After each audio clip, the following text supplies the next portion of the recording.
What's up, guys? In this tutorial, I will show you how to fix the problem when the Facebook app on your iPhone is not working after an iOS update.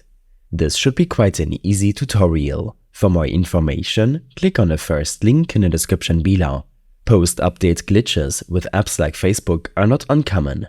An iOS update might introduce changes that affect how certain apps work, leading to issues like crashes or failure to open.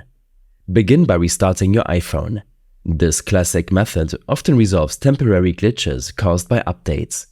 To restart, quickly press and release the volume up button, then the volume down button, and finally hold the power button.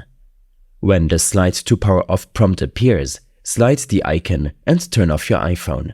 Power it back on by holding the power button until the Apple logo appears. Once your iPhone is back on, try opening the Facebook app again. If Facebook still isn't working, it might be due to compatibility issues with the new iOS version. Open the App Store and search for Facebook. If there is an update available, download it. App developers frequently release updates to ensure compatibility with the latest iOS versions. Sometimes, app data gets corrupted. In this case, delete and reinstall the Facebook app.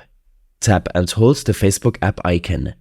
Choose Remove App and confirm by tapping Delete App. Then, head back to the App Store to reinstall it. This fresh install can often clean up any issues. Lastly, make sure your iPhone's iOS is fully updated.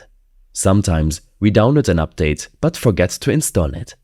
Go to your iPhone settings, navigate to General, Software Update, and check for any pending installations. Completing an iOS update can solve a range of compatibility issues. These steps and more information will be available in my extensive guide linked in the description below. I hope this helped you out. Leave a comment if you have any questions and see you in the next one.